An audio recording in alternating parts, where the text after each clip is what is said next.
Fyah Blaziin. Yes, sir. Hello. Welcome to Laff Nation.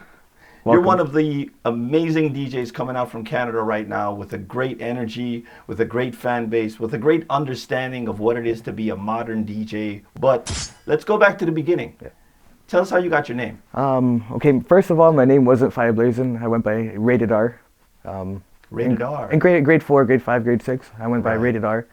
Decided that it wasn't going to work. I figured out what Rated R actually meant. I wasn't even rated R yet. And then I was sitting down one day and I seen on a CD label that my dad had, it said Fyah, and then I seen Blaziin on like the bottom. I'm like, let me put this together. Oh, so yeah, that's so how you Fyah got your Blaziin. name. And then 2 eyes, I just wanted to get 2 eyes just in case it was copyrighted or whatever. Put the 2 eyes in, so I know that's my thing. 2 eyes, yeah. So was your dad a major influence on you? Yeah, my dad, he taught me from young about everything about music. I seen him, like, the first big song I heard him play was Turn Me On by Kevin Little. Wow. And that's what attracted me to music. And then the whole buyout rhythm, liquid rhythm, that attracted me to music. That early 2000s vibe. That attracted me. And my first CD actually was the buyout rhythm. Oh, really? Yeah, and liquid rhythm, like those combined together. Oh, that was the Two Bad Rhythms album. Yeah, Baddest Rhythm. I had that one. And then my uncles, like my mom's brother and my dad's brother, were also DJs. So it was just built in me to take it on. So at what point did you decide to become a DJ and say, hey, this is for me? Like I was like mixing on a computer, whatever, grade 4, grade 5, grade 6, but it actually took it in when I went into grade 7, when the school asked me to DJ for my school dance. That's when I took it serious, yeah. So was that your first major gig? First major gig. And how did it go? Wicked, amazing. I did it with my partner Bradley, Bass Heatwave. Yes. And we rocked it. Were you nervous at all? Very nervous. very, very nervous. I didn't know what to do. I like planned my whole set. I had like a timing where I had to mix it and everything. It was just like, you know. Any screw ups for the night? Yeah, of course. Of course. I still screw up. I'm not perfect. I still screw up. Up to this day, I still screw up. So that was your first actual gig, right? Yeah, grade 7. So what was your first club gig? I gotta be an all ages tricky promo. Big up yourself. He gave me my first all ages break, whatever it was. He gave it to me, and I always respect that. Like, how was that experience different from just doing something in a high school to like a full club full of people? It was different because I didn't know that Indian music would work, and he told me to play the Indian music. Right. And I seen it work. Like young kids are dancing to Indian music, chutney music, and from there I'm like, that's my target. I grew up listening to Indian music. Now that's my target, to go after that crowd. Because it worked. Like everyone wants to play soca, reggae, hip hop. I'm like, nah, let me do something different. And at that young age, I was influenced by Indian and chutney music. So you saw that was your angle. Yeah. So everybody else was doing the typical soca. Yeah, soca, reggae, hip hop. Yeah. No, and I said no. I seen that the Indians working, and to be honest, it was one of your mixes that I like. Your mixes was in that set, the Aki Hidur and whatever it was. Yes. It was all your stuff, and I seen it working, so I stuck with it. You are a full-time touring DJ. Yeah. And for people who don't understand what that means, it means, 1, this is your job, and 2, you fly anywhere to any country to DJ for your people. Yeah. But a lot of people don't understand the amount of work that you go to just to make these events happen. Yeah. So can you fill us in and tell us what that's like? First of all, you get no sleep. That's the first thing. You get no sleep. Wait, hold on. Yeah. Why don't you get any sleep? If your flight is if you land at 10 o'clock in the morning and then you work, the next day you got to fly out back. Right. Next morning you got to fly out back. Like it works like that because they're paying for your hotel, whatever. And I try not to make them pay. Like the less they pay, the better for me and better for them. Right. So it's just like non-stop sleeping. But I'm looking at it as I'm in a different country. Yeah. I'm representing what I love in a different country. And I got to big up Rum Shop Chronicles for that because he took me to my first U.S. tour. Like I've been everywhere, Florida, everywhere. So no sleep is part of that tour life, but what else? What's the work side of it involved? When you're a tour DJ, what is it that you have to do to prepare for these events and make sure they're successful? Well, the only thing is like you know what crowd you're walking into. So you can't prepare yourself like you know when you go prepare for a wedding or whatever. It's different from you're actually going to a different country. Right. You don't know what you're preparing yourself for. That's a good point. Because a wedding, you know certain types of music that you're going to play, but it's up to the people at these events to dictate that. Yeah. Because something could work in Toronto, something could work differently in the States. You just got to combine it together and see where it goes. And what's your process for figuring out the dance floor? The first 2 songs. And you know? The first 2 songs I could tell. And the person playing before me, I could just see the vibe of what they're doing. Has there been other DJs that you've been influenced by? There's a lot. I don't want to mention too many names and then I forget. Like the important ones to you. The important ones. There's all my uncles, my dad's brothers. They're all DJs. Speedy was actually a big influence, like, because I heard the first time I came to New York was in 2018. No, 2017. The first time, like, really? to play and everything, like, Wow. just to even travel. And I always hear about Speedy. Speedy's mashing up the club. Yeah. Speedy's mashing up the club. And I finally got to meet him, and me and him are like really good. In Toronto, there's a lot of guys. I don't want to say names and then I forget one, but Speedy's one of them that I really look up to. So what do you say now to the old school DJs that criticize the younger generation for using controllers and not using turntables only? Okay, well, first of all, I was probably the last guys in Toronto to play CDs. Like, when was it? 2016, I stopped playing CDs. Everyone's on Serato, they're telling me get a laptop. Wow. I said no. I had my CDs, and when I stopped playing CDs was when I went to a wedding and CDs were scratching while I'm DJing, and it was very, very embarrassing. That was it. Very, very embarrassing. So after that, I didn't even go to a laptop. I went to USB sticks. I walked with 2 USB sticks and I played everywhere. Had my music that I knew I had to, like, it wasn't a big folder, but it was everything to a point where I know that I need it. Right. And I'm going to use it, right? Right. And I walked with 2 sticks, just 2 USB sticks. One in each CD player. One in each CD player, and I was searching for my song. Right. Yeah.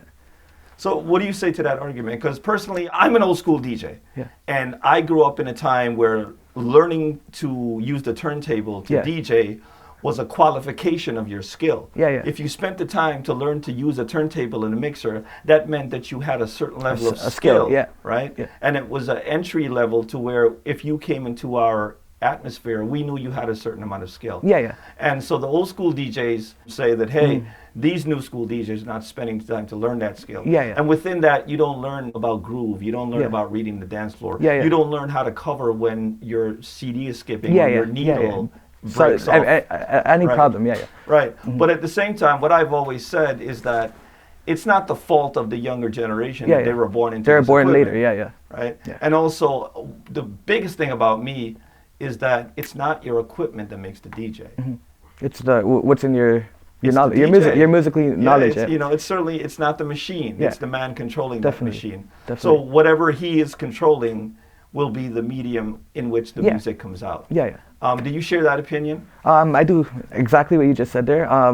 The only thing is, like, they complain about us like using controllers, but they are using it everywhere they go. They're using it. They're using their MacBook. They have their MacBook. They're using everything. Yes. And in our time, if we had records in this time right now, the DJs would be using it. Exactly. So that argument about you need to learn vinyl before you're a real DJ is, I could vouch that it's wrong. Right. Because it's not in our time frame, right? And there's a lot of benefits that I've seen coming from the old school days where I had 45s and 78s. Yeah. Things like cue points, things like automatic looping, things like effects, things like waveforms and BPMs. Yeah. You know, using your ears. Yeah. You should always use your ears, but those things are great shortcuts. You can't look around that at all. You know, that's information that we didn't have when we were DJs that would have made our DJing easier. Yeah. And just visually now, back then in those days, if you wanted a song, you had to pick that song up, put it on the turntable, put the needle down, and put you actually have to go and buy it from the store. Right. Yeah. That's another thing. But now you just look in the folder to see if you have the song. Yeah. And you download it. And like it or not, that's a convenience. That's a way that makes the job easier. And quicker. And you actually like satisfy your customer when they're asking for something. Yeah. And I can't hate on that. Yeah. I can't hate on that at all. Yeah. I'll give you an example of where technology made everything easier. Somebody that we spoke about before, DJ Speedy. Yeah. I was at a party of his and he was doing a wedding and it was a Surinamese wedding. So nothing but power chutney the whole night. Yeah. And it was crazy and the vibe was amazing. And the very last song, the bride comes and she requests some chutney song that has a lyric of dancing in the beach or something like that. Okay. And Speedy was there with Echo and myself, and we were like, "What the heck is this song?" Yeah. Knows. And so Speedy was YouTube.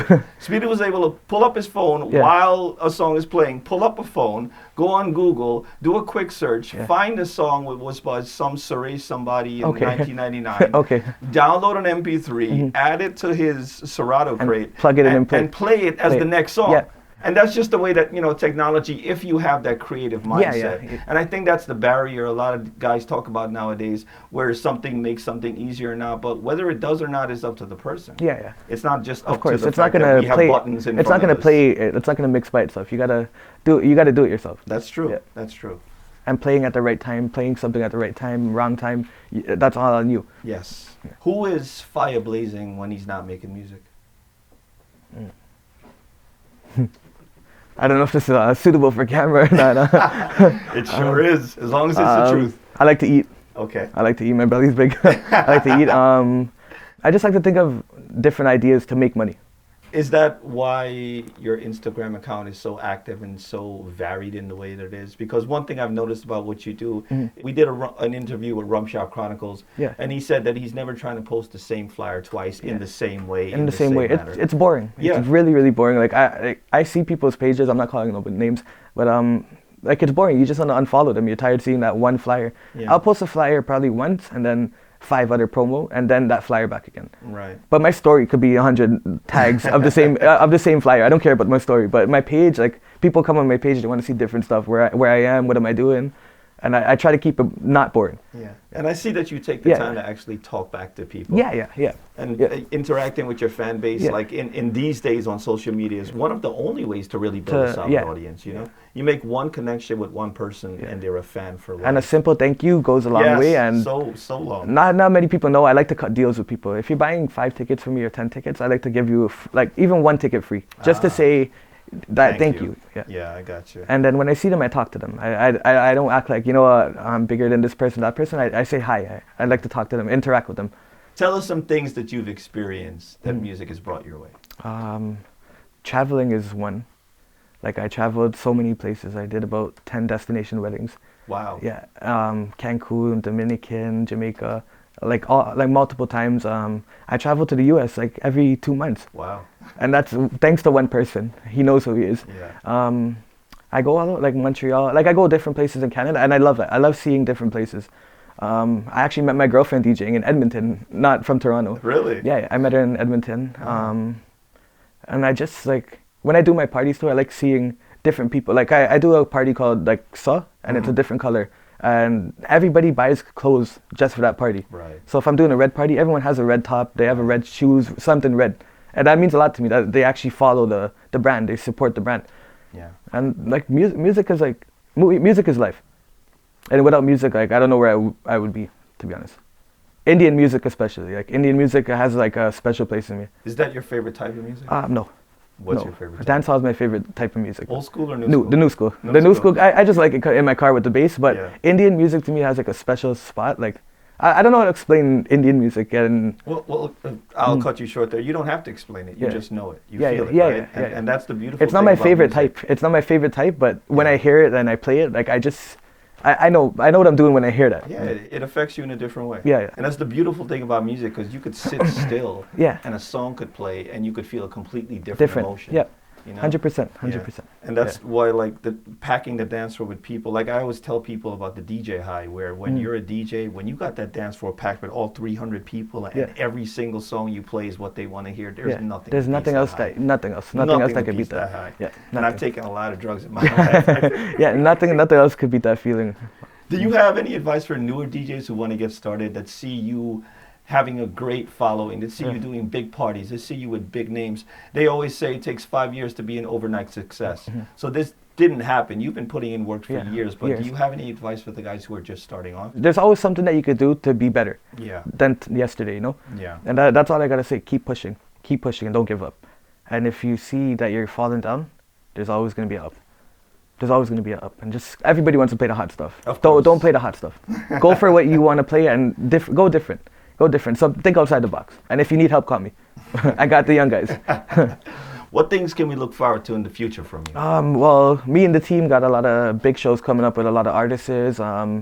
And like we're working on something every month, something different every month. We have an Indian party, we have an urban party, and we're just doing different concepts every month. Boat cruises, whatever. And we are actually going international in December. New York, we're coming. I'll keep it a surprise for now. Nice. And yeah, we're just keep going. We're gonna keep pushing it. Well, Fyah Blaziin, it's been great to have you. I have a lot of respect for you, because I see you as top rising talent. Thank you, boss. Not even in the Canadian community, in the DJ community. Thank you, boss. I appreciate it, and I appreciate you being here in the studio. Oh, please! I'm honored to have you. Thank you so much. Your mixes make me. Thank you, boss. Why don't you let the people know how they can get in touch with you? You can follow me on Instagram at Fyah Blaziin or SoundCloud at heatwave.com. All right, Fyah Blaziin, thanks so much for having No us. problem. And we look forward to a lot of great things Thank coming you. from you. Thank you. All right, we got Fyah Blaziin in the hot seat. Yes, sir. I'm going to ask you 6 rapid fire questions. Give me the first answer that comes to your Gotcha. mind. Okay. Number 1, Drupal T or Ashni? Ashni, What's your favorite old school soca song? pump me up. What makes people dance more on the dance floor, action rhythm or bam bam? Bam bam. Would you rather DJ in a club or at a house party? Club.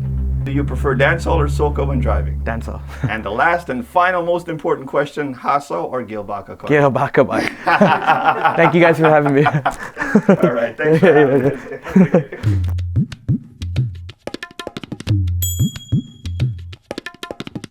It's my first video, okay, Rum Shop? Give me a break. Give me a break, bro. This is the first time. I should have said I'm that. actually gonna promo this. Yeah, one. yeah, I should have said This that. is the first time. It's the you guys first will video, ever see yeah. This guy cut up. This Promo was his video. first promo. My first promo video. I don't do promo Yeah. videos, yeah. Cut that out, right? Yeah, I'm saying artists. I'm saying artists. I'm saying yeah. Just go One Piece kids. You know his snore is going to be in the bloopers, right? Tag me, hey, make sure you tag me.